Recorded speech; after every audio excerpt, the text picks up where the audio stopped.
Praise Lord, जय मसीह की। मैं स्टैनली मैकवान, मेरे YouTube channel Hindi Gujarati Bible study में आपका स्वागत है। मेरे चैनल को आज अभी इसी वक्त आप सब्सक्राइब कर लीजिए और परमेश्वर के ज्ञान में आप बढ़ते जाओ। महाक्लेश काल, महाक्लेश काल मतलब एंटी क्राइस्ट का वो राज और उसके राज के अंदर जो क्लेश होने वाला है, या तो जो विपत्तियाँ आने वाली है, या तो जो धरती काम वगैरह होने वाला है, वो महाक्लेश काल वो अति भयानक है, वो बहुत ही भयानक है, उसमें जाने जैसा है नहीं। ये महाक्लेश काल कैसा है और उसमें किस तरह की विपत्तियाँ आएगी और परमेश्वर अपने लोगों को किस तरह से महाक्लेश काल से बचाने वाले, किस तरह से परमेश्वर अपने लोगों को महाक्लेश काल से अलग रखेंगे और कौन लोग हैं कि जो इस महाक्लेश काल से बचाए जाएंगे, वो जानने के लिए मेरे साथ इस वीडियो में अंत तक बने रहो।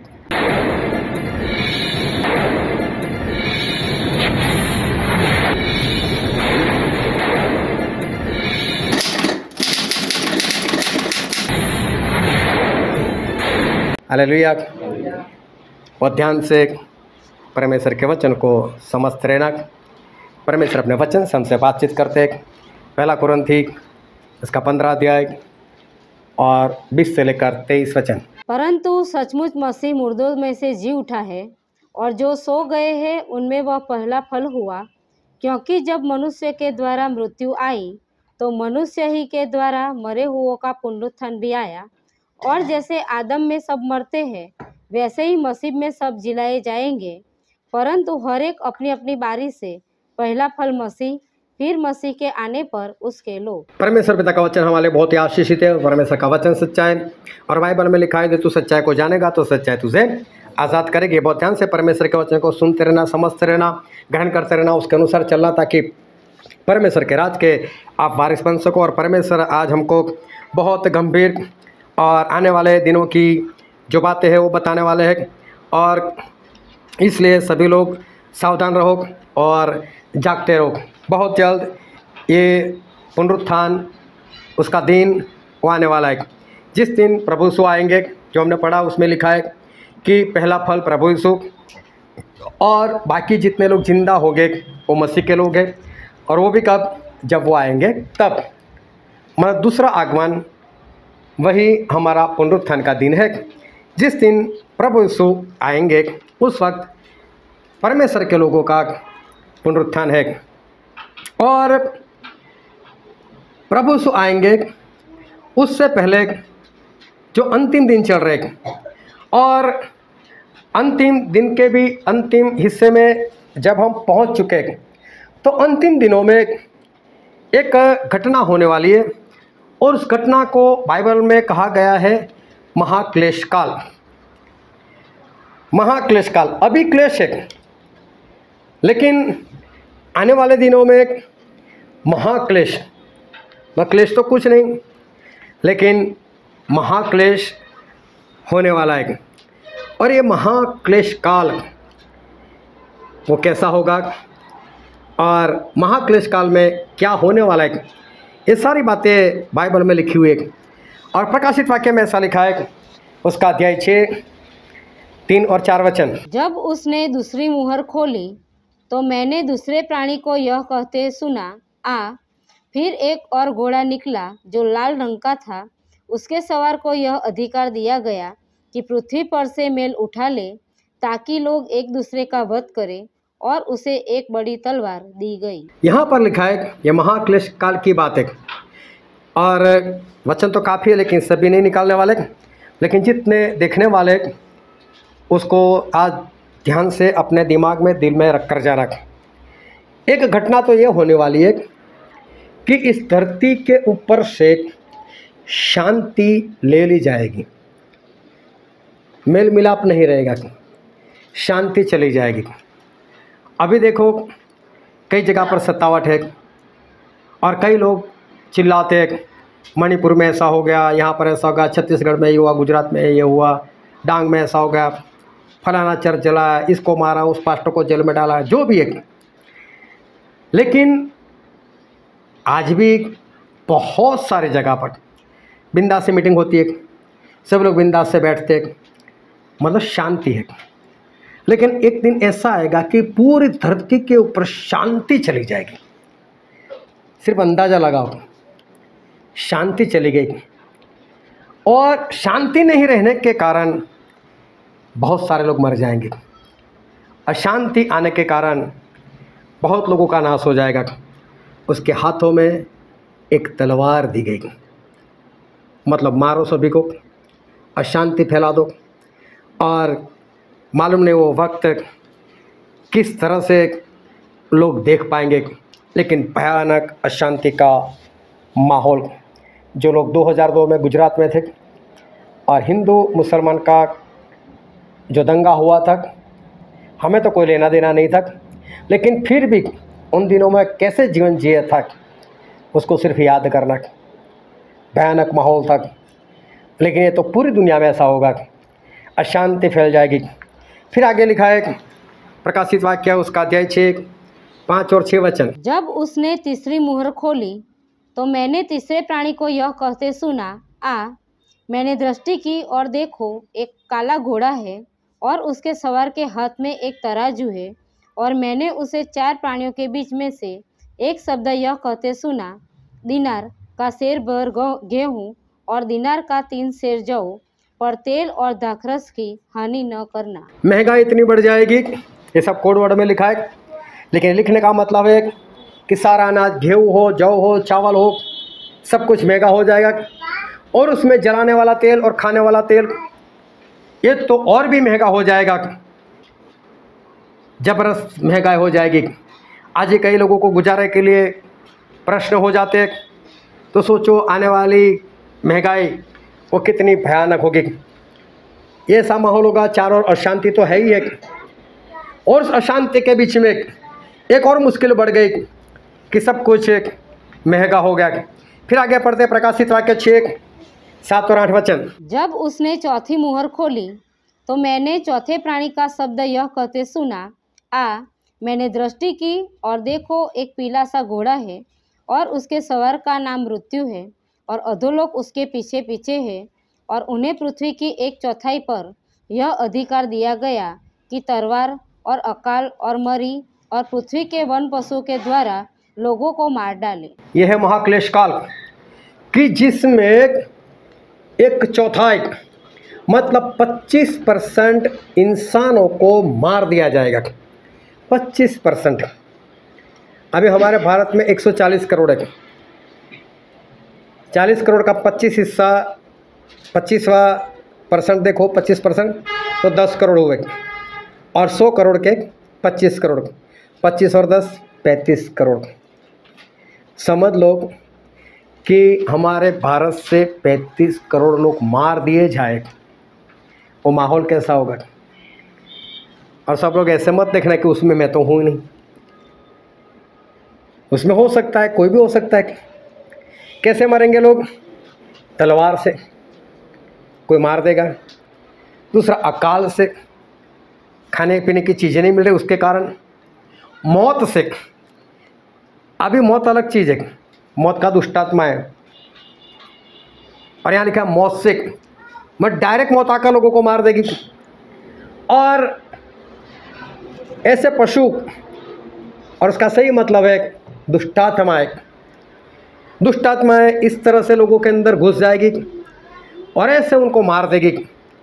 और ये चारों बातों से 25% लोग मर जाएंगे। चारों ओर बहुत तबाही होगी। इसको कहते हैं महाक्लेश काल। फिर 8वें अध्याय में लिखा है, प्रकाशित वाक्य 8वां अध्याय, उसका 7 वचन। पहले स्वर्गदूत ने तुरही फूंकी और लहू से मिले हुए ओले और आग उत्पन्न हुई और पृथ्वी पर डाली गई, और पृथ्वी की 1/3 जल गई और पेड़ों की 1/3 जल गई और सब हरी घास भी जल गई। पृथ्वी पर से 33% जगह जो थी वो जल गई। हरियाली 33% जल गई। और फिर ओले आए, ओले के अंदर लहू है और साथ में आग भी है, मतलब बर्फ, आग और लहू, ये तीनों साथ में आएंगे ऊपर से नीचे। जहाँ जहाँ पर जाओगे आपको खून खून नजर आएगा, आग नजर आएगी, बर्फ के अंदर आग। अभी मालूम नहीं ठंडी पैदा करेगी या गर्मी पैदा करेगी, दोनों साथ में है। खून होगा और धरती का तीसरा हिस्सा जल जाएगा। फिर आगे पढ़ो उसका 8 और 9 वचन। दूसरे स्वर्गदूत ने तुरही फूंकी तो मानो आग सा जलता हुआ एक बड़ा पहाड़ समुद्र में डाला गया, और समुद्र का 1/3 लहू हो गया, और समुद्र के 1/3 प्राणी मर गए, और 1/3 जहाज नष्ट हो गए। अभी देखो तीसरा हिस्सा जहाज का मर गया, खत्म हो गया। तो जहाज में तो इंसान ही होते, तो काफ़ी इंसान भी मर गए। और समुद्र का तीसरा हिस्सा, जो अंदर जो भी पशु है, इसका तीसरा हिस्सा मर गया। और जब भी समुद्र में कोई मर जाता है, उसकी डेड बॉडी कहाँ आ जाती है? ऊपर आ जाती है। अभी देखो 33.33% समुद्री जीव मर गए, उनकी डेड बॉडी ऊपर आ गई। हवा तो चलती है, इसकी बदबू कितनी होगी? चारों ओर धरती के ऊपर भयानक बदबू, और उस बदबू में इंसान रहता होगा। साथ में अशांति है, वो तो चली रही, मेघा है, वो तो चली रही, तलवार अभी भी चल रही है, अकाल अभी भी है, मौत अभी भी है, दुष्ट आत्मा अभी भी है। और साथ में ये एक और मुसीबत आ गई, बदबू। समुद्र में जो सारे पशु मर गए उसके कारण बदबू आ गई। और आगे पढ़ते प्रकाशित वाक्य 8, 10 और 11 वचन। तीसरे स्वर्गदूत ने तुरही फूंकी और एक बड़ा तारा जो मशाल के समान जलता था स्वर्ग से टूटा और नदियों की 1/3 पर और पानी के सोतों पर आ पड़ा। उस तारे का नाम नागदोना है, और 1/3 पानी नागदोना सा कड़वा हो गया, और बहुत से मनुष्य उस पानी के कड़वे हो जाने से मर गए। तीसरा हिस्सा मतलब कि पीने वाले पानी की बात। अभी पीने वाले पानी का तीसरा हिस्सा मतलब 33.33% पानी, वो कैसा हो गया? कड़वा, मतलब जहरीला हो गया। और ऐसा भी लोगों को पता भी नहीं चला इसमें जहर है, और बहुत सारे लोग मर गए। अभी भी अशांति चल रही है, अभी भी तलवार चल रही है, अभी भी अकाल है, अभी भी महंगाई है, अभी भी दुष्ट आत्मा लोगों को परेशान कर रहे, और अभी भी वो ओले थे। और साथ में अभी एक मुसीबत और आ पड़ी, और पानी में जहर आ गया। और आगे पढ़ते हुए प्रकाशित वाक्य 8 का 12। चौथे स्वर्गदूत ने तुरही फूंकी और सूर्य की 1/3 और चांद की 1/3 और तारों की 1/3 पर आपत्ति आई, यहाँ तक कि उनका 1/3 अंग अंधेरा हो गया, और दिन की 1/3 में उजाला न रहा, और वैसे ही रात में भी। अब ऐसा हो गया, अंधकार छा गया। तीसरे हिस्से में मतलब 33.33% हिस्से में अभी अंधकार छा गया। ये सब कुछ है चल रहा है, साथ में एक और विपत्ति आ गई, अंधकार छा गया। इसे कहते हैं महाक्लेश काल। और आगे पढ़ते प्रकाशित वाक्य उसका अध्याय 9 और वचन 5 और 6। उन्हें लोगों को मार डालने का तो नहीं, पर 5 महीने तक पीड़ा देने का अधिकार दिया गया, और उनकी पीड़ा ऐसी थी जैसे बिच्छू के डंक मारने से मनुष्य को होती है। उन दिनों में मनुष्य मृत्यु को ढूंढेंगे और न पाएंगे, और मरने की लालसा करेंगे, और मृत्यु उनसे भागेगी। बिच्छू वैसे देखने जाए तो बहुत छोटा सा जीव है, लेकिन होता है जहरीला। अगर आप उसके ऊपर पैर रख दो मर जाएगा वो। डरने वाली बात बिच्छू में कोई है ही नहीं, लेकिन फिर भी लोग बिच्छू से डरते हैं। अगर उसका डंक लग जाए, आपको ना पता हो और उसका डंक लग जाए, इंसान की मौत तक हो सकती है। लेकिन परमेश्वर बोलते हैं कि यहाँ पर ये बिच्छू जो डंक मारेंगे उससे मौत नहीं होगी, 5 महीने तक लगातार पीड़ा। और ये सब कुछ सिंबॉलिक लैंग्वेज है, और कितना वक्त रहेगा मालूम नहीं, लेकिन समझो 5 महीने तक इंसान मौत को चाहेगा। इतना भयानक दर्द, मरेगा भी नहीं, मौत नहीं आएगी, मौत भाग जाएगी उससे। मैं नहीं आऊँगा तेरे पास, तू थोड़ा बस। अभी समझो ये सब कुछ हमारे आसपास, हमारे घरों में, या तो विश्वासी खुद के साथ ये सब कुछ हो रहा है। इसे कहते हैं महाक्लेश काल। उधर एंटीक्राइस्ट की तो भी मैंने बात ही नहीं की, वो तो है ही। उसका सताना, मारना, उसकी मुहर लेना, ये सब कुछ तो है ही। साथ में ये सब कुछ भी चल रहा है। फिर आगे पढ़ते प्रकाशित वाक्य उसका अध्याय 16 और वचन 2। अतः पहले स्वर्गदूत ने जाकर अपना कटोरा पृथ्वी पर उंडेल दिया। तब उस मनुष्यों के जिन पर पशु की छाप थी और जो उसकी मूर्ति की पूजा करते थे, एक प्रकार का बुरा और दुखदायी फोड़ा निकला। अभी लोगों को फोड़े निकलने लगे, दुखदायी फोड़ा और बड़ा फोड़ा लोगों को होने लगा। ये सारी विपत्तियाँ एक के बाद ऐसा नहीं एक जाति है दूसरी आती है, ये सारी की सारी साथ में एक के बाद आ रही है, पहले जा नहीं रही है और अब इंसान को दुखदायी फोड़ा निकलने लगा। और आगे पढ़ते 16 अध्याय 3 वचन प्रकाशित वाक्य। दूसरे स्वर्गदूत ने अपना कटोरा समुद्र पर उंडेल दिया और वह मरे हुए मनुष्य के लहू जैसा बन गया और समुद्र में का हर एक जीवधारी मर गया। देखो पहले 33% मर गए थे, अब बाकी जो बच्चे थे वो भी आ गए। कैसी हालत हो गई अभी देखो। अब ये सारे जो भी जीव थे उस समुद्र के अंदर सारे मर गए, पूरा समुद्र उससे भर गया। अभी भयानक बदबू पहले भी थी, अभी उससे भी भयानक बदबू हो गई। ये सब कुछ महाक्लेश काल में होने वाला है।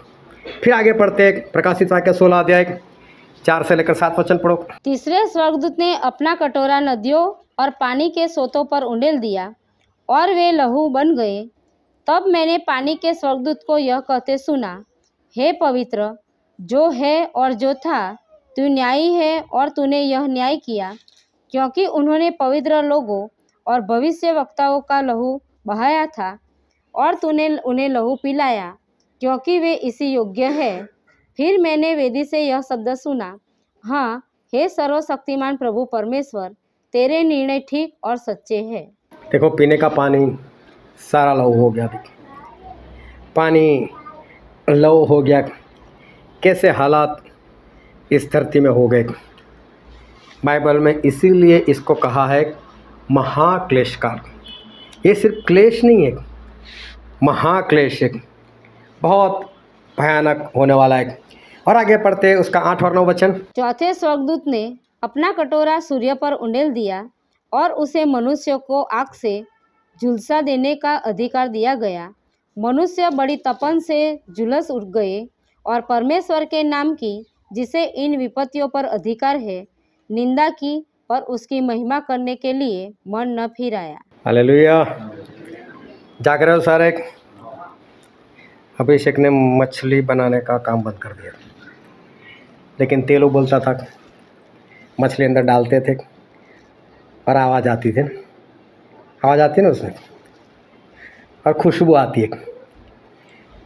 बहनें या जेंट्स जो भी एक तवा रखते, उसके ऊपर पापड़ रखते।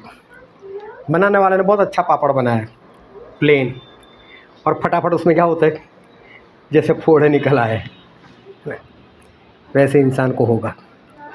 अंदर से आवाज़ आए कर कर चढ़ चढ़ चढ़ चढ़ चढ़ चढ़ और फटाफट फोड़े निकलेंगे, लोग जलते रहेंगे। भयानक आग, कोई डायरेक्ट नहीं है, सूरज अपनी जगह पर, उसकी गर्मी, उसका धूप इतना बढ़ जाएगा कि इंसान झुलस जाएंगे। सोचो कैसी हालत होगी, कैसी गर्मी होगी। और इसलिए उसे महाक्लेश काल कहते।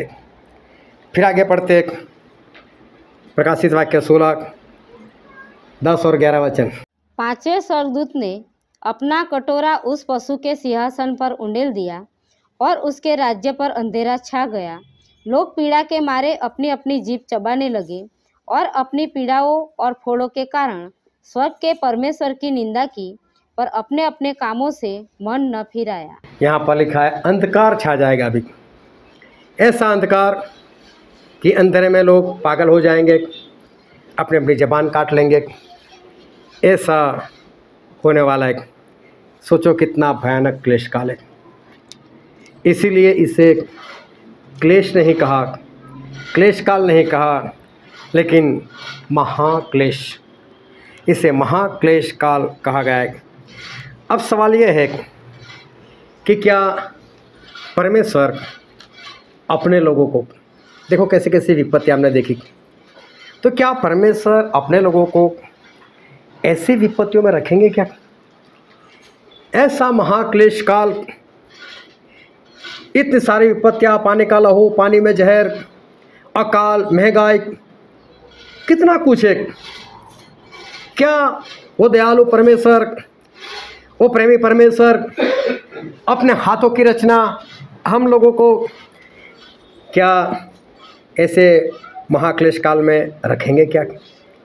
ऐसी परिस्थिति में क्या परमेश्वर हमको रखेंगे? बहुत लोग कहते हैं ऐसा नहीं होने वाला, और कहते हैं कि मंडली उठाई जाएगी, हम लोग यहाँ पर नहीं रहेंगे। क्लेश काल पहले भी था, नूह के वक्त बड़ी विपत्ति आई थी, लेकिन परमेश्वर ने नूह को उठा लिया था। सदोम और अमोरा में भी विपत्ति आई थी, लेकिन परमेश्वर ने लूत को उठा लिया था। इसी तरह से हमारे परमेश्वर भी हमको उठा लेंगे, और ये सारा महाक्लेश काल हमारे ऊपर नहीं आएगा। ऐसे बहुत सारे लोग बोलते हैं, कहते हैं, मानते हैं। प्रभु यीशु हमारा दूल्हा है और कलीसिया उनकी दुल्हन है, और जब दूल्हा अपनी दुल्हन को लेने के लिए जाता है तो बारात लेकर जाता है, बैंड बाजे के साथ जाता है, नाच कर जाता है, खुश होते हुए जाता है, मिठाइयाँ बनाते हैं, भोजन में काफ़ी कुछ होता है, और दूल्हा अपनी दुल्हन को बहुत खुश होकर प्रेम से लेकर आता है। और प्रभु यीशु हमारा दूल्हा है और हम उसकी दुल्हन, तो बोले परमेश्वर क्या दुल्हन को मार मार कर लेकर जाएंगे? इस धरती का दूल्हा अच्छी तरह से लेकर जाता है अपने दुल्हन को, तो प्रभु यीशु क्यों हमारे साथ ऐसा करेंगे? अध्ययन समझना, ये बात सही है। परमेश्वर अपने लोगों को महाक्लेश काल में परेशान नहीं कर सकते। हमारे परमेश्वर दयालु है, और परमेश्वर महाक्लेश काल में अपने लोगों को, अपनी मंडली को परेशान नहीं कर सकते। महाक्लेश काल परमेश्वर के लोगों के लिए नहीं है, और परमेश्वर की मंडली के लिए भी नहीं है, क्योंकि बाइबल में ऐसा लिखा है, प्रकाशित वाक्य उसका अध्याय 9 और पहले वचन से लेकर 4 वचन तक। जब 5वें स्वर्गदूत ने तुरही फूंकी तो मैंने स्वर्ग से पृथ्वी पर एक तारा गिरता हुआ देखा, और उसे अतः कुंड की पूंजी दी गई। उसने अतः कुंड को खोला, और कुंड में से बड़ी भट्ठी का सा धुआं उठा, और कुंड के धुएं से सूर्य और वायु अंधकार में हो गए।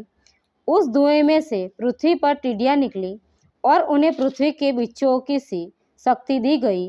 उनसे कहा गया कि न पृथ्वी की घास को, न किसी हरियाली को, न किसी पेड़ को हानि पहुँचाए, केवल उन मनुष्यों को हानि पहुँचाए जिनके माथे पर परमेश्वर की मुहर नहीं है। हालेलुया।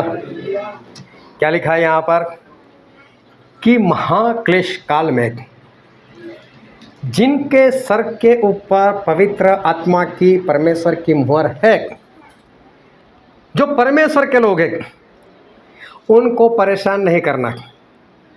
वो नहीं है ऐसा नहीं है, महाक्लेश काल में ही है, लेकिन महाक्लेश काल में जो परमेश्वर के लोग हैं, जो परमेश्वर की कलीसिया है, उनको ऊपर से ऑर्डर दिया गया उन लोगों के लिए, इनको परेशान नहीं करना है। तो महाक्लेश काल वो परमेश्वर के लोगों के लिए नहीं है, और परमेश्वर की मंडली के लिए भी नहीं है। परमेश्वर ने उनको ऑर्डर दिया है कि कुछ भी करो, लेकिन जिनके सर के ऊपर पवित्र आत्मा की मोहर है उसे कुछ नहीं करना है। जब लोग स्वर्ग में चले गए, भविष्य की बातें होने वाला है जो, लेकिन उसके लिए बाइबल में लिखा है, हम पढ़ते हैं प्रकाशित वाक्य उसका 7वां अध्याय और 9 से लेकर 14 वचन। इसके बाद मैंने दृष्टि की, और देखो, हर एक जाति और कुल और लोग और भाषा में से एक ऐसी बड़ी भीड़ जिसे कोई गिन नहीं सकता था, श्वेत वस्त्र पहने और अपने हाथों में खजूर की डालियाँ लिए हुए सिंहासन के सामने और मेमने के सामने खड़ी है, और बड़े शब्द से पुकार कर कहती है, उद्धार के लिए हमारे परमेश्वर का जो सिंहासन पर बैठा है और मेमने का जय जयकार हो। और सारे स्वर्गदूत उस सिंहासन और प्राचीनों और चारों प्राणियों के चारों ओर खड़े हैं, फिर वे सिंहासन के सामने मुंह के बल गिर पड़े और परमेश्वर को दंडवत करके कहा, आमीन। हमारे परमेश्वर की स्तुति और महिमा और ज्ञान और धन्यवाद और आदर और सामर्थ्य और शक्ति युगानुयुग बनी रहे, आमीन।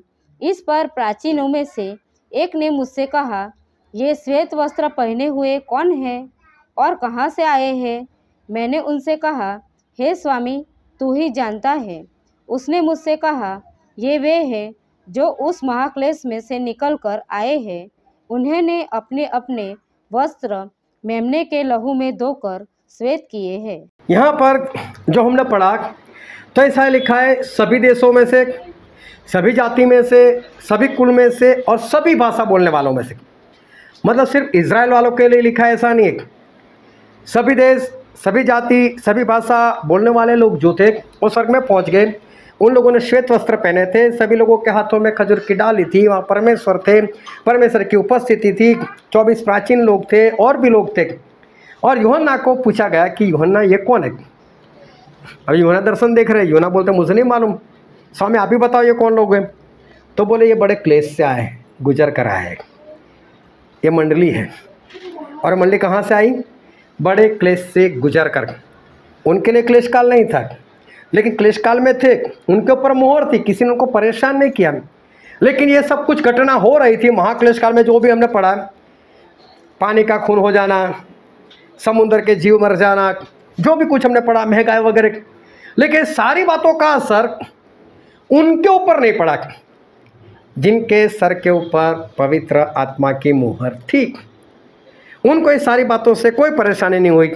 वो उसी में थे, लेकिन जिंदा थे और बिंदास थे, और वो आसानी से उस क्लेश काल को पूरा कर कर परमेश्वर के पास पहुंच गए। जो विपत्ति लाने वाले हैं, देने वाले हैं, उनको परमेश्वर ने कुछ बोला था, जो हमने प्रकाशित वाक्य 9 में 1 से 4 में पढ़ा कि जहाँ पर परमेश्वर की मुहर देखो उनके पास मत जाना। तो परमेश्वर ने उनको ऊपर से ऐसा ऑर्डर दिया है कि जिसके पास जाना जाना, लेकिन मेरे लोगों को कुछ नहीं करना, ये मेरे लोग हैं। जिस तरह से शैतान को बोला गया था उस निर्गमन में कि पहलोटों को मार, लेकिन जहाँ पर खून दिखे ना मेमने का, वहाँ नहीं जाना है, उस घर में नहीं जाना है तुझे। उसी तरह से विपत्ति देने वाले को ऑर्डर दिया है। और भी एक वचन पढ़ते हैं, प्रकाशित वाक्य 16 का 2। अतः पहले स्वर्गदूत ने जाकर अपना कटोरा पृथ्वी पर उंडेल दिया। तब उस मनुष्यों के जिन पर पशु की छाप थी और जो उसकी मूर्ति की पूजा करते थे, एक प्रकार का बुरा और दुखदायी फोड़ा निकला। जिनके पास पशु मतलब मसीह के विरोधी की मुहर भी थी और जो उसकी मूर्ति की पूजा करते थे, उनको फोड़ा हुआ। मतलब दूसरे लोग भी है ना वहाँ पर जिनके पास परमेश्वर की मुहर है, उनको कोई फोड़ा नहीं निकला। इसको ऑर्डर था कि उन लोगों के पास, मतलब परमेश्वर के लोगों के पास नहीं जाना है। जब परमेश्वर के लोगों को या जिनके पास परमेश्वर की मुहर है, आज एक एक शब्द को ध्यान से सुनकर जाना ताकि आप समझ सको कि परमेश्वर आपको क्या कहना चाहते। जब परमेश्वर के लोगों को जिनके ऊपर पवित्र आत्मा की मुहर है, उनको कुछ होना ही नहीं है। और परमेश्वर ने पहले से ऑर्डर दिया है कि उनके पास जाना ही नहीं है, कोई उनको परेशान नहीं करना है। तो फिर परमेश्वर ने ऐसे लोगों को, अपने लोगों को जिनके पास परमेश्वर की मुहर है, उनको महाक्लेश काल में रखा ही क्यों? जब उनको कुछ करना ही नहीं है, जब उनको कोई परेशान कर ही नहीं सकता, तो फिर परमेश्वर ने उनको इस विपत्तियों में रखा क्यों? इससे अच्छा होता कि उनको उठा लिया होता। क्यों परमेश्वर ने उनको उठाया नहीं? और क्यों वो लोग महाक्लेश काल में है और महाक्लेश काल की कोई असर उनके ऊपर नहीं होने वाली? तो परमेश्वर ने उनको महाक्लेश काल में रखा क्यों, उठाया क्यों नहीं? परमेश्वर ने जब सृष्टि की रचना की थी और आदम और हवा को बनाया था, उसी वक्त परमेश्वर ने आदम और हवा को अनंत जीवन दिया था। वो लोग कभी नहीं मरने वाले थे, लेकिन परमेश्वर ने बोला था कि जिस वक्त तुम पाप करोगे, मेरा कहा हुआ नहीं मानोगे, मतलब वो भले बुरे का पेड़ जिसका फल मैंने खाने को मना किया, जब वो खाओगे, मतलब मेरा कहा हुआ नहीं करोगे तो ही मरोगे, वरना आप लोग कभी नहीं मरोगे। तो परमेश्वर ने इंसान को क्या दिया था? अनंत जीवन। अनंत जीवन मतलब जिसमें कभी मौत ही नहीं हो सकती, ऐसा जीवन परमेश्वर ने इंसान को दिया था, लेकिन उस अनंत जीवन को इंसान ने ठोकर मार दी।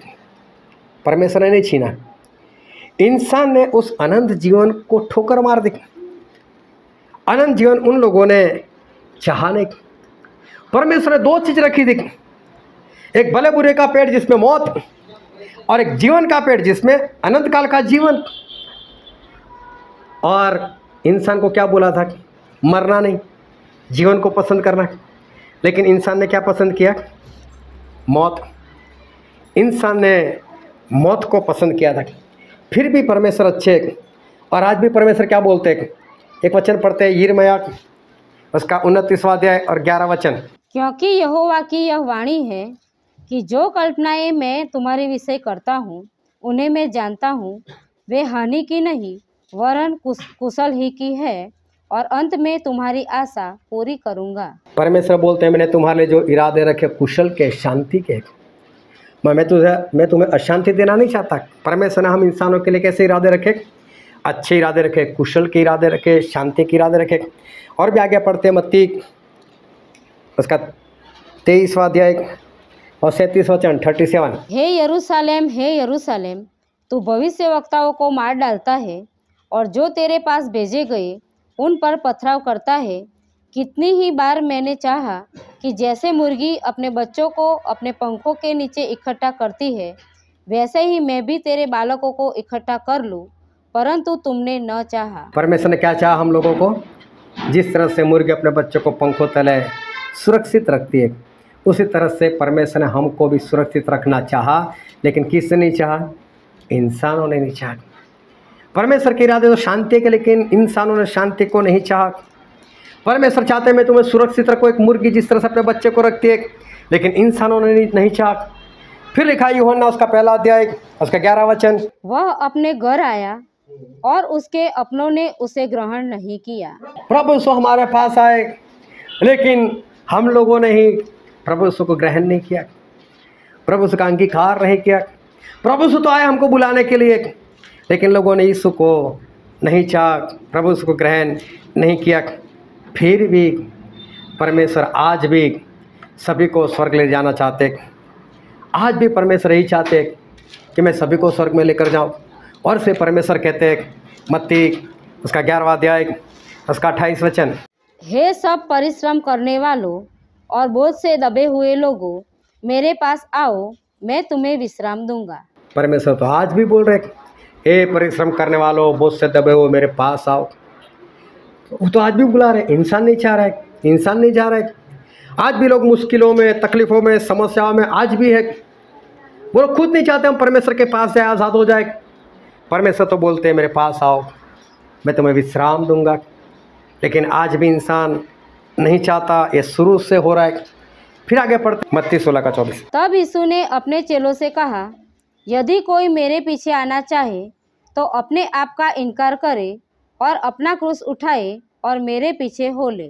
आज भी तो प्रभु यीशु कहते हैं कि मेरे पीछे आओ, लेकिन आज भी लोग प्रभु यीशु के पीछे चलना नहीं चाहते, ना क्रूस उठाना चाहते, ना अपने आप का इनकार करना चाहते। आज भी लोग प्रभु यीशु के पीछे नहीं चलना चाहते। प्रभु यीशु आज भी बुला रहे। फिर यूहन्ना में लिखा उसका 7वां अध्याय और 37 वचन 37। पर्व के अंतिम दिन जो मुख्य दिन है, यीशु खड़ा हुआ और पुकार कर कहा, यदि कोई प्यासा हो तो मेरे पास आए और पिए। अभी भी प्रभु यीशु पुकार रहे, प्यासा हो तो मेरे पास आओ। वो तो बुला रहे, आज भी बुला रहे। चाहे इंसानों ने मौत को पसंद किया, चाहे इंसानों ने श्राप को पसंद किया, प्रभु यीशु को ग्रहण नहीं किया, लेकिन आज भी प्रभु यीशु की इच्छा है मैं सभी को स्वर्ग में लेकर जाऊं। आज भी वो बुला रहे, जो कोई प्यासा हो मेरे पास आ जाओ। और फिर प्रकाशित वाक्य में लिखा है उसका 22वां अध्याय 17 वचन। आत्मा और दुल्हन दोनों कहती है आ, और सुनने वाला भी कहे आ।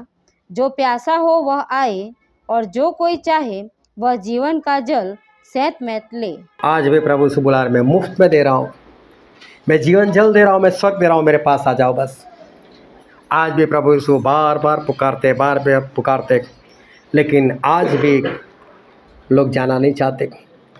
आज भी लोग स्वर्ग से दूर है और प्रभु यीशु के पीछे जाना नहीं चाहते। परमेश्वर ने याकूब को पसंद किया था, और याकूब का नाम परमेश्वर ने इज़राइल रखा था। और याकूब जब पेट में थे तभी परमेश्वर ने देख लिया था, उसके बड़े भाई एसाव की हरकतें देख ली थी। और एसाव जो था उसने याकूब को धक्का मारकर वो पहले निकल आया। और तभी प्रभु ने ये बात बता दी कि बड़ा छोटे का दास बनेगा, उसकी सेवा टहल करेगा। मतलब परमेश्वर ने पेट में ही याकूब को चुन लिया था, लेकिन याकूब को कितना भुगतना पड़ा। परमेश्वर का चुना हुआ था तो याकूब को कितना भुगतना पड़ा। याकूब अच्छे थे, भले थे, लेकिन परमेश्वर में बने रहे। उनको मालूम था मेरे भाई एसाव ने मेरे साथ ज़बरदस्ती की, मार पिटाई की। जब मैं पेट में था तभी मुझे लात मार दी उसने, मेरे से पहले वो पैदा हो गया। मुझे परमेश्वर की सेवा में जाना था। और बाद में जब एसाव को भूख लगी और याकूब ने खाना बनाया था, एसाव बोलता मुझे खाना दो। याकूब ने उसके साथ कोई ठगी नहीं मारी। याकूब ने स्पष्ट बोला मुफ्त में नहीं मिलेगा, तू पहलौठा है, पहलौठापन मुझे बेच दे तो मैं देता हूँ। बोल देता है पहलौठापन, आज से मैं बड़ा। बोल तो क्या एसाव ना नहीं बोल सकता था? क्या एसाव अंधा था? लेकिन याकूब ने उसके पास ठगी मारकर नहीं, बाकायदा खरीद कर पहलौठापन ले लिया, जो कि सही में उनका ही था। वही पहलौठे थे। वो धक्का मारकर बीच में आ गया था। खरीदने की जरूरत नहीं थी, लेकिन फिर भी ईमानदारी से खरीद कर लिया था। लोग बाइबल सही से पढ़ते नहीं। आज भी कई लोग प्रचार करते हैं कि याकूब ठग थे। वो ठग नहीं है, उन्होंने किसी को नहीं ठगा। और जब इसहाक ने आशीष देनी चाहिए तो आशीष याकूब को ही मिलनी चाहिए, क्योंकि याकूब बड़े। याकूब गए और बोल रहे मैं एसाव हूँ, तो झूठ नहीं बोल रहे, वो ये कह रहे कि मैं बड़ा हूँ। जिस बड़े को एक आशीष देनी चाहिए वो मैं ही हूँ, मुझे दो। और उसके बाप को भी मालूम था, ऐसा इब्रानी 11:20 में लिखा है। याकूब को मालूम था कि इसहाक को मालूम था कि मैं किसको आशीष दे रहा हूँ। जानबूझकर होशो हवास में उन्होंने याकूब को ही आशीष दी थी। याकूब ने वहाँ पर कोई ठगी नहीं मारी थी। बाइबल अच्छे से पढ़ लेना, पता चल जाएगा। फिर भी ऐसा बोलता है मैं इसको मार दूंगा। और याकूब वहाँ से भाग गए। भागने की जरूरत नहीं थी। याकूब भी अच्छे थे, याकूब भी सामर्थ्य थे। वो भी तो आसानी से एसाव को मार सकते थे, लेकिन मारना नहीं चाहा। बोले कोई बात नहीं, मैं भाग जाता हूँ। और याकूब वहाँ से भाग गए, अपने मामा के घर गए। और वहाँ पर इसहाक के कहने के अनुसार बोला था कि उनकी लड़की से शादी कर लेना। इसलिए बोल दिया कि वैसा छोटी वाली मुझे पसंद है, उसके साथ मेरी शादी करवा दो। मामा बोलते कोई बात नहीं, करवा देता हूँ। मामा ने उसके साथ ठगी मार ली।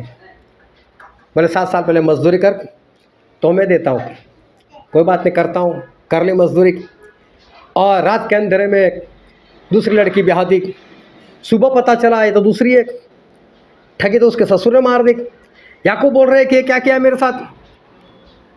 तो बोले कोई बात नहीं, और 7 साल मजदूरी कर, राहेल भी दे देता हूँ। और 7 साल मजदूरी की, राहेल भी मिल गई। बोलता अभी मुझे विदा करो, 14 साल मैंने कुछ मजदूरी की, कुछ तो दो। बोलो उसके लिए 6 साल और मजदूरी कर। 6 साल और मजदूरी की। बोले कैसी मजदूरी, क्या मुझे दोगे? तो बोला कि मैं तुझे वो चीज़ दूंगा कि जो भेड़ बकरियाँ तू चरा रहा है, उसके जो पशु होंगे, जो बिंदी वाले होंगे तेरे। वो आइडिया लगा रहा है। क्या कोई इंसान बकरी के पेट के अंदर जाकर क्या वहाँ पर डिज़ाइन दे सकता है? नहीं। ये याकूब के हाथ में कहाँ था? याकूब तो सिर्फ आइडिया लगाते और कुछ मेहनत करते, वहाँ पर ऐसे डिज़ाइन बनाते, और बकरियाँ वैसे ही और भेड़ वैसे ही बच्चे पैदा कर रही। ये तो परमेश्वर की ओर से, परमेश्वर उसको आशीष दे रहे। और इस तरह से याकूब आशीषित हुए। 20 साल वहाँ पर रहे। याकूब को कितना भुगतना पड़ा। क्या इसहाक के साथ अपने बाप के घर में रहकर शांति से नहीं रह सकते थे? पैसे वाले थे वो लोग, मजदूरी करने की क्या ज़रूरत थी? और वो भी शादी के लिए मजदूरी करने की क्या ज़रूरत थी? उसके पिताजी अच्छे से करते, धूमधाम से करते शादी। लेकिन देखो ये याकूब को बहुत कुछ भुगतना पड़ा, लेकिन याकूब में एक बात हमको दिखाई देती है, उन्होंने कभी भी परमेश्वर को नहीं छोड़ा और ना ही कभी परमेश्वर को ऐसा बोला, परमेश्वर मैं अच्छा हूँ, मैं आपकी आज्ञाकारी करता हूँ, मेरे अंदर कोई बुराई नहीं, तो मुझे क्यों भुगतना पड़ता है, एक भी बार नहीं कहा। और परमेश्वर ने याकूब का नाम इज़राइल रख दिया। एक फिल्म एक्ट्रेस थी हॉलीवुड की, उसका नाम था मैरिलिन मनरो, और उसके पास जाने माने परमेश्वर के दास गए थे और बिली ग्रैहम उनका नाम। परमेश्वर ने बोला जा तो इस हॉलीवुड की जो स्टार उसको मेरा नाम दे। बिली ग्रैहम भी काफ़ी फेमस, उनकी मुलाकात हुई, इन्होंने वचन दिया, प्रभु से के बारे में बताया और मालूम नहीं कितना मिनट उसने सुना और क्या बोला मालूम है, मुझे यीशु की ज़रूरत नहीं है, मना कर दे, मुझे यीशु नहीं चाहिए।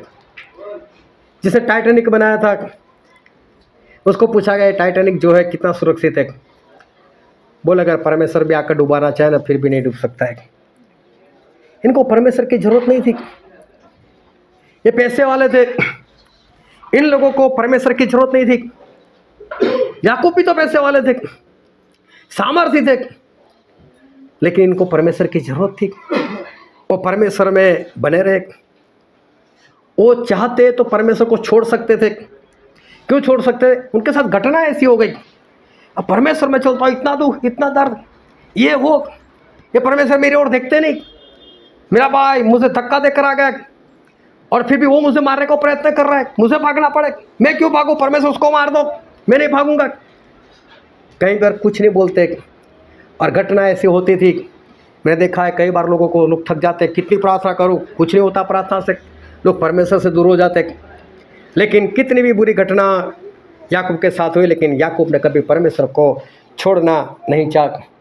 उनके 12 बेटे और सेकंड लास्ट यूसुफ, और यूसुफ को परमेश्वर ने बोला कि यूसुफ मैं तुझे बहुत ऊंचाई के ऊपर लेकर जाऊंगा।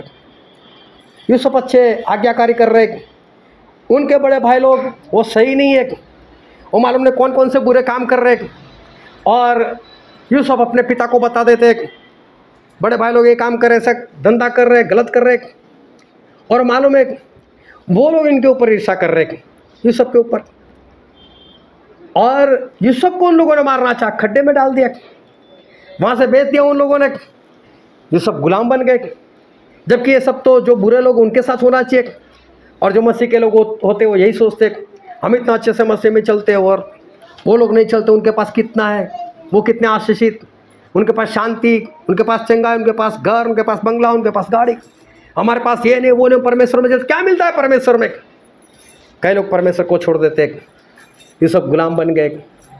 अरे वहाँ से पोटीफर की पत्नी ने जब उसके ऊपर दोष लगाया, जेल में चले गए, लेकिन एक भी बार ये सब ये नहीं बोल रहे परमेश्वर क्यों मेरे साथ ऐसा, जाओ मैं आपको, मैं नहीं चलने वाला, मैं आपकी आज्ञा नहीं करने वाला, मैं छोड़ देता हूँ आपको। लेकिन एक भी बार यूसुफ ने परमेश्वर को नहीं छोड़ा, जबकि हालात ऐसे थे कि और कोई होता तो छोड़ सकते थे। आज कई लोग ऐसे हैं जिन लोगों ने परमेश्वर को नहीं चाहा। बाइबल में भी कई लोग हैं जिन्होंने परमेश्वर को पसंद नहीं किया। परमेश्वर ने शाऊल को राजा बनाया, लेकिन शाऊल ने परमेश्वर को नहीं चाहा, छोड़ दिया परमेश्वर को, जादू टोना करवाने के लिए भी गया, परमेश्वर की आज्ञा नहीं मानी, बस अपने बेटे को प्रेम करते रहे और अपने बेटे के लिए, उनको राजा बनाने के लिए दाऊद को मारना चाहा, शमूएल भविष्यवक्ता को मारना चाहा, और 38 साल तक दाऊद को परेशान कर दिया। कितनी बार मारने का प्रयत्न किया, नहीं चाहा इसने परमेश्वर को। शमसून देखो व्यभिचार को चाहते, नई नई औरतों को चाहते, लेकिन परमेश्वर को नहीं चाहते, जबकि है परमेश्वर का अभिषिक्त। शाऊल भी परमेश्वर का अभिषिक्त। यहूदा देखो प्रभु यीशु के चेले, लेकिन प्रभु यीशु को नहीं चाहते, चोरी चाहते, चोरी कर रहे, पैसा लेकर प्रभु यीशु को बेच देता है, मार दो इसको। और सिपाहियों के हवाले कर देता है। हुमनायुस देखो परमेश्वर को छोड़कर चले गए, सिकंदर चले गए, दिमाग से संसार से प्रेम किया, परमेश्वर से नहीं किया और परमेश्वर को छोड़ दिया।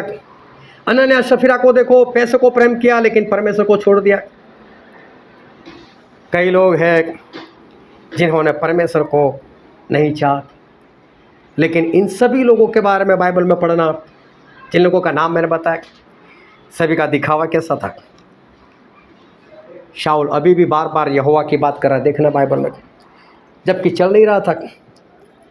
आज जो कोई कुछ भी खाए, कुछ भी पिए, यहोवा की शपथ वो मर जाए।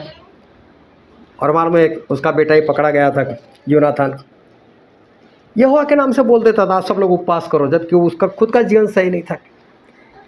समसुन देखो परमेश्वर की बात कर रहे, लोगों का न्याय कर रहे, लेकिन व्यभिचार से अपना जीवन हटा नहीं रहे। दिखावा तो ऐसा है कि हम परमेश्वर के लोग हैं, लेकिन परमेश्वर वाली बात उनमें नहीं। आज भी लोगों को बता रहे हम अभिषिक्त हैं, हम चेले हैं, हम ये हम वो, जबकि उनका जीवन सही में ऐसा नहीं था। अब एक विनती आई और उसमें एक इंसान ने अपनी बात बताई, मेरे दोनों किडनी सही से काम नहीं कर रही, मुझे टॉयलेट जाने में परेशानी होती है, छोड़ो तो बीमारी, लेकिन बाद में एक बात और बताई, इस कारण मेरी पत्नी मुझे छोड़कर जाना चाहती है, प्रार्थना करो। इसका मतलब उसकी पत्नी ने किससे शादी की थी? एक अच्छे भले लड़के के साथ। जब तक अच्छा भला है तब तक मेरा पति, अच्छा भला ना रहे तो छोड़ दो। बीमार हो जाए तो मेरा पति नहीं। इसका मतलब तो यही हुआ। याकूब ने ऐसा नहीं चाहा कि मेरे परमेश्वर मेरे साथ बुरा होने दे तो मैं छोड़ दूँ। यूसुफ ने नहीं चाहा कि मुझे गुलाम बना दे तो मैं परमेश्वर को ना मानो। नहीं, परमेश्वर चाहे कुछ भी करे, कैसे भी परिस्थिति हमारे जीवन में आने दे, लेकिन कोई बात नहीं, वही मेरे परमेश्वर। लेकिन आज संसार में दिखावा है, आज विश्वासी लोगों में दिखावा है।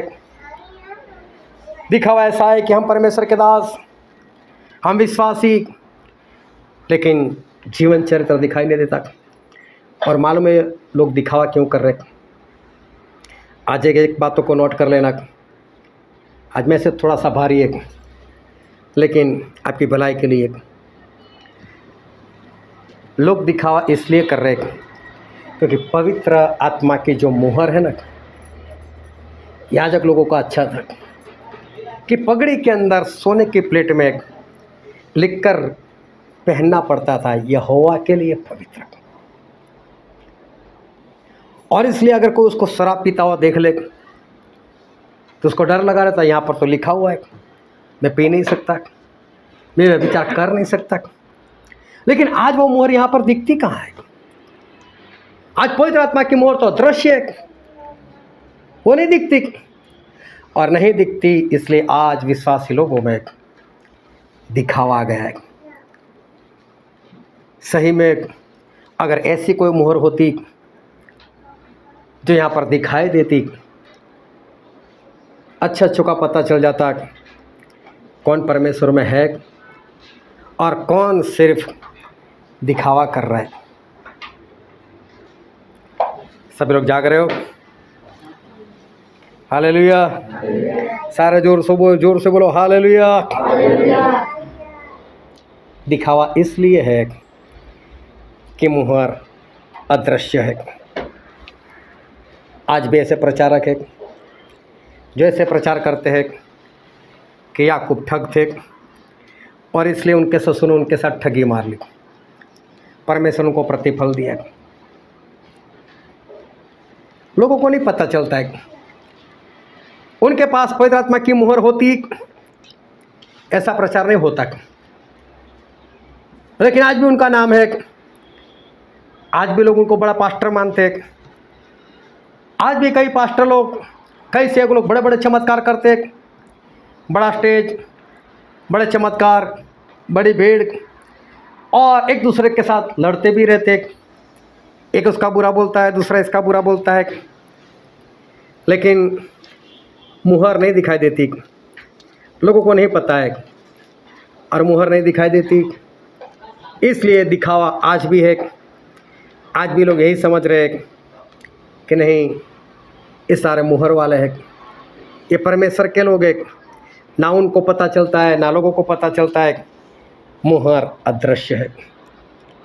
लेकिन एक बात मैं बताना चाहता हूँ, महाक्लेश काल में कोई पर्दा नहीं है, वहाँ पर भी मुहर दिखाई नहीं देती।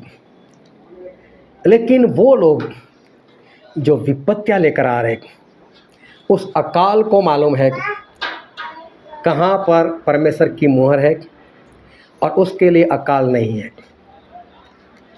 उस महंगाई को मालूम है कि किसके सर के ऊपर परमेश्वर की मुहर है, मैं उसे परेशान नहीं कर सकती।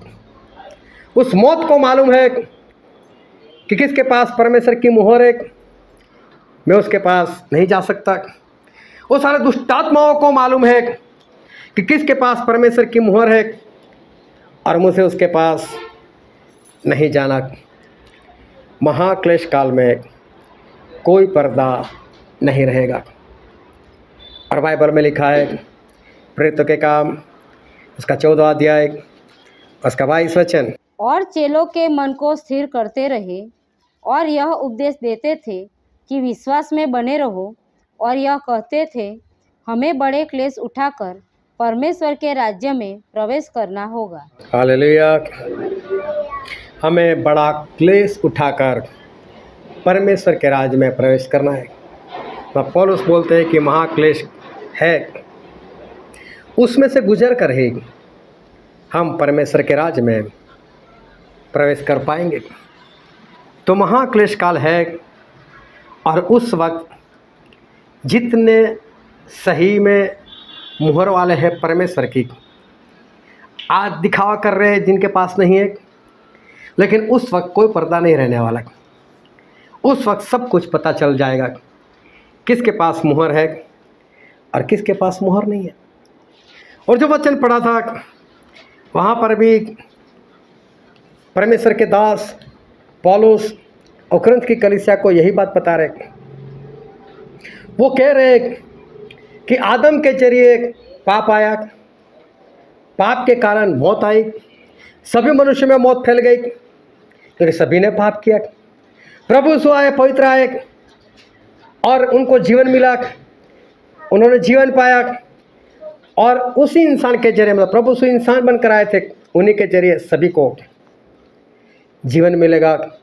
लेकिन सभी को अपनी अपनी बारी, मसीह पहला फल, और उसके बाद जो मसीह के है और मसीह के आने के वक्त उठाए जाएंगे।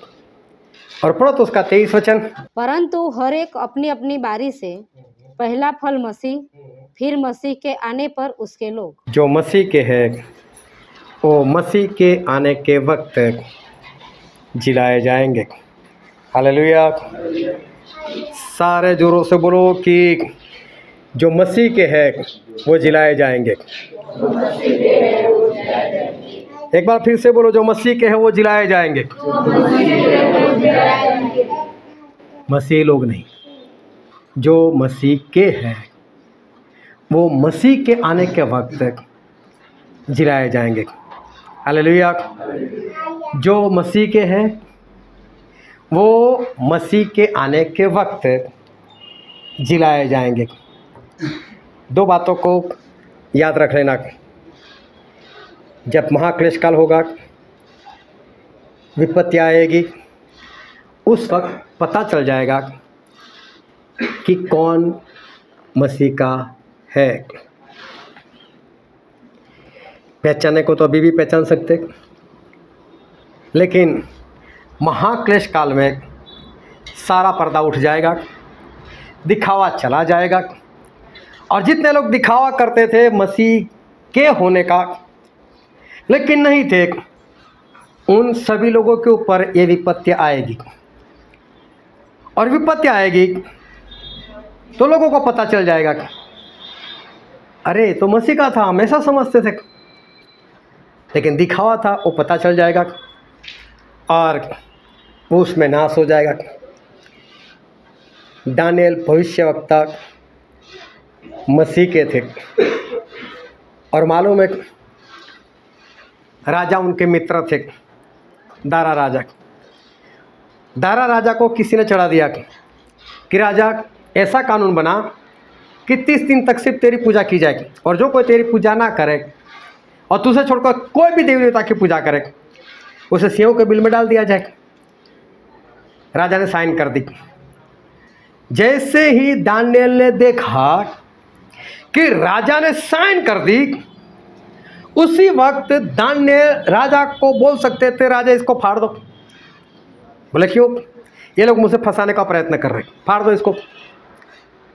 और अगर उन लोगों के ऊपर थोड़ा हाथापाई की होती राजा ने, वो बोल देते हाँ राजा हमने दानियल को फंसाने का ही प्रयत्न किया और इसी कारण हमने ये कानून बनवाया, और वो वही मर जाते। लेकिन जैसे ही दानियल को पता चला कि साइन हुआ है, पहले जैसे करते थे वैसे अपने घर में गए, जो खिड़की यरूशलेम की ओर खुलती थी उसको खुला ही छोड़ा और बिंदास से दिन में 3 बार जैसे पहले करते थे वैसे ही प्रार्थना की। क्यों दानियल ने राजा को नहीं बोला कि राजा कानून वापस हो? मित्र था, राजा ले लेते कानून। नहीं बोला। दानियल अपने घर में जाकर खिड़की बंद करके दरवाजा बंद कर भी प्रार्थना कर सकते थे, लेकिन नहीं, आज तक जैसा करता था वैसे ही करूँ, वैसे ही किया। पकड़े भी गए तब भी बोल सकते राजा इन लोगों ने मुझसे फंसाने के लिए सब कुछ किया है, लेकिन राजा को कुछ नहीं बोला, एक भी बार नहीं।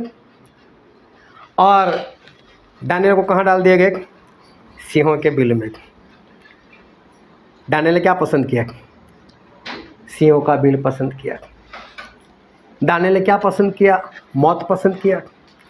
दानियल ने राजा के आगे कुछ सिफारिश लगाने की बात नहीं की, मैं मेरे परमेश्वर से बात ना करूं, मैं मेरे परमेश्वर को ना बोलूं, परमेश्वर कानून ऐसा बन गया है, लेकिन मैं तो आपका हूं, मैं तो आपको कहूं ना, हालेलुया, मैं तो आपको कहूं, मैं आपका हूं, मैं राजा का नहीं हूं, वहां तो सिर्फ मेरी जॉब है, लेकिन मैं किसका हूं? मैं आपका हूं, मैं आपको बोलूंगा परमेश्वर जो करना आप करो। और दानियल ने मौत को चाहा, मौत पसंद की परमेश्वर के लिए। सिंहों का बिल पसंद किया, जो होगा देखा जाएगा। लेकिन परमेश्वर ने सिंह को क्या बोला था मालूम? ए दानियल मेरा है। क्या बोला परमेश्वर ने? दानियल मेरा है। और सिंह मुझे नहीं मालूम उनकी लैंग्वेज कौन सी है, और परमेश्वर ने कौन सी लैंग्वेज में उनसे बात की। ये तो सिंबॉलिक है जो दानियल बोल रहे हैं कि परमेश्वर उनका मुंह बंद कर दिया। तो पैर नहीं थे क्या? खा नहीं सकते थे, फाड़ तो सकते थे ना। ये सिंबॉलिक लैंग्वेज है।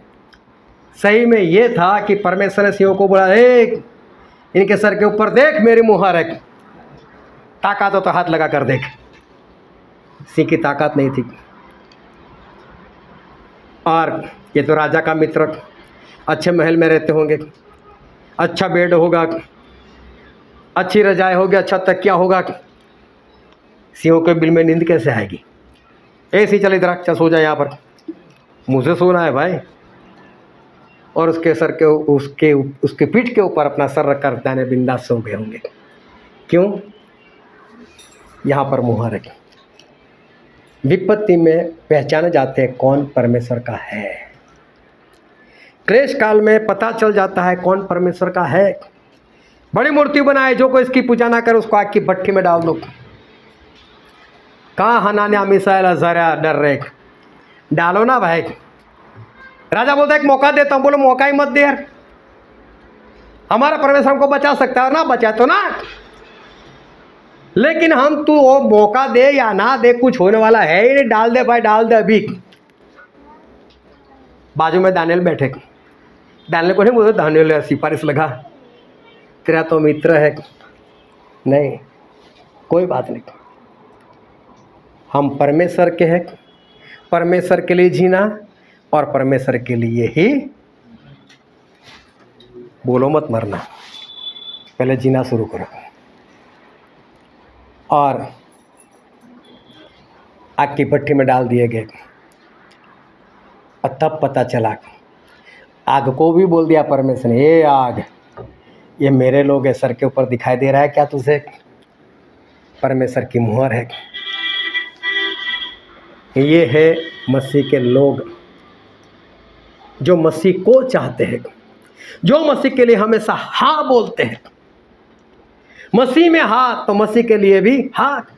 पौलुस बोलते मेरा जीना मसीह तो मरना लाभ। मसीह के होने का मतलब यही है कि मैं मसीह का मतलब, मसीह जो है, मसीह के लिए कुछ करना है तो उसके लिए हमेशा क्या निकलता है? हाँ। वो नाइट में हाँ हो गए ना, कोई बात नहीं, क्लेश काल आएगा। हाँ भाई, ऐसे तेरी प्रार्थना बहुत सुनाई देती है ना, कोई बात नहीं, क्लेश काल में देखेंगे तेरी प्रार्थना सुनाई देती है कि नहीं। मैं देखना नहीं चाहता वैसे।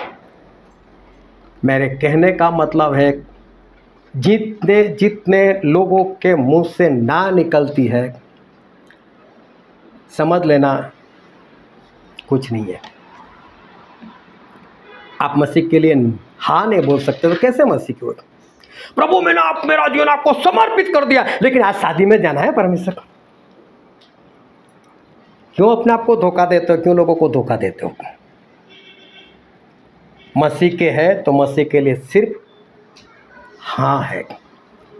और महाक्लेश काल में परमेश्वर ने अपने लोगों को इसीलिए रखा ताकि पता चले कि सच में मसीह के लोग हैं कौन, और उन लोगों को बता सके, उस नरक वाले लोगों को, देखो ये मेरे लोग मरने के लिए तैयार थे, तुम लोगों ने उसकी पूजा की थी, तुम लोगों ने उसकी मोहर ली थी, मेरे लोगों ने मेरी मोहर ली थी। अकाल था, महंगाई थी, कुछ भी थी, लेकिन मुझे चाहा था इन लोगों ने, इसलिए मैं आज उनको स्वर्ग में लेकर जा रहा हूं। ऐसा नहीं कि पहले से उठा लिया ऊपर, उनको कुछ होने ही नहीं दिया। कैसे पता चलेगा परमेश्वर के लोग हैं? एक संसार की बात याद आके मैं बता देता हूं। संसार की बात थी, जब मैं मसीह में नहीं था, मेरा एक खास मित्र, हम दोनों ने शराब पिया था। वो मुझे घर पर छोड़कर चला गया, वो कार लेकर चला गया, आधे घंटे में वापस आया। बोले स्टैनली गलती हो गई। बोले क्या हुआ? बोले रास्ते में कोई औरत थी, उसके साथ टकरा गया मैं, औरत मर गई। बोले फिर? बोले उसकी डेड बॉडी लेकर आया हूँ, डिक्की में रखी है, अभी उसको कहीं ना कहीं डालने जाना है, चलेगा? बोलो चल। चलते, खास मित्र था। बोले रास्ते में पुलिस में देखी जाएगी, चल चलते साथ में। मैं उसके साथ बाहर निकला। बोले जा जा, सो जा सो जा। क्या होगा? ऐसा कुछ नहीं हुआ। मैं तुझे पहचानने के लिए आता कि सही में मेरा मित्र है कि नहीं। मैं संसार की बात कर रहा हूँ, लेकिन परमेश्वर, मैं उनकी बात कर रहा हूँ।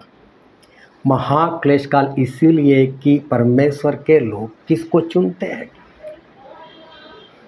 महाक्लेश काल से बचने के लिए उनकी मुहर लेना या परमेश्वर के लिए मौत पसंद करते हैं,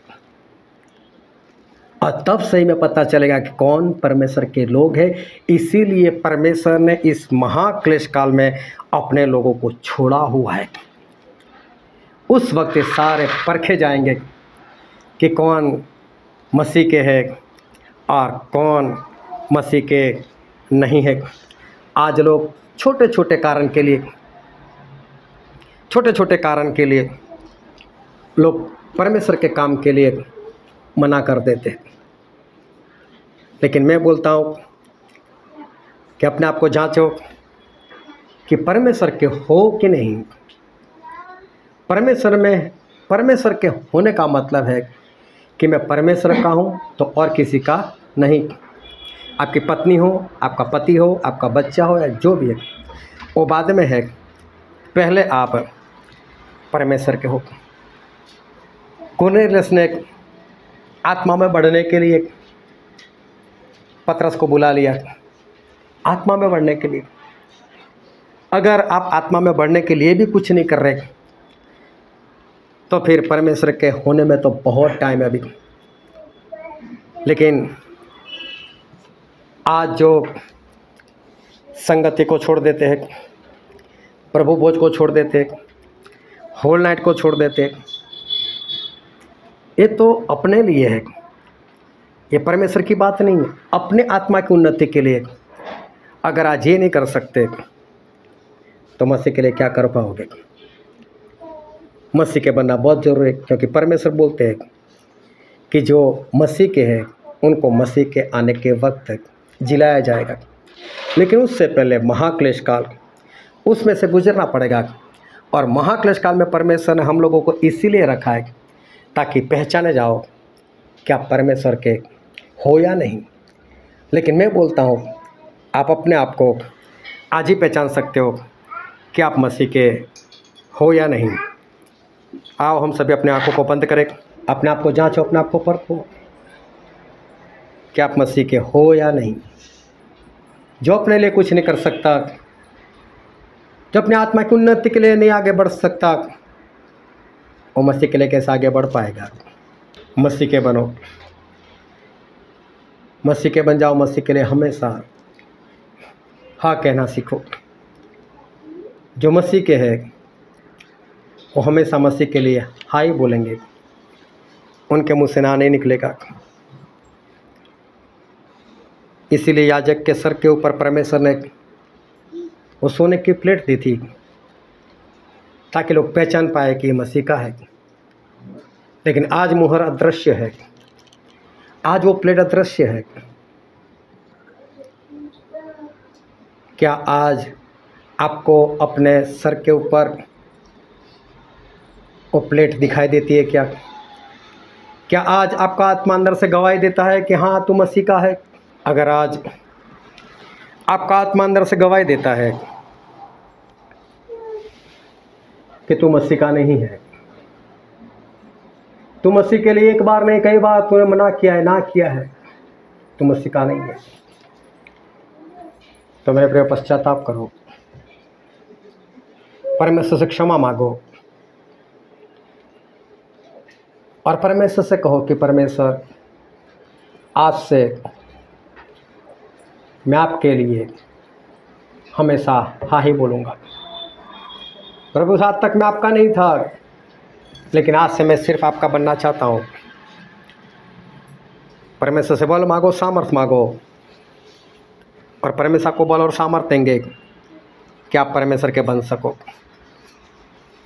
यह वचन समझने के लिए, ग्रहण करने के लिए, उसके अनुसार चलने के लिए प्रभु की कृपा हम सभी पर होने पाए।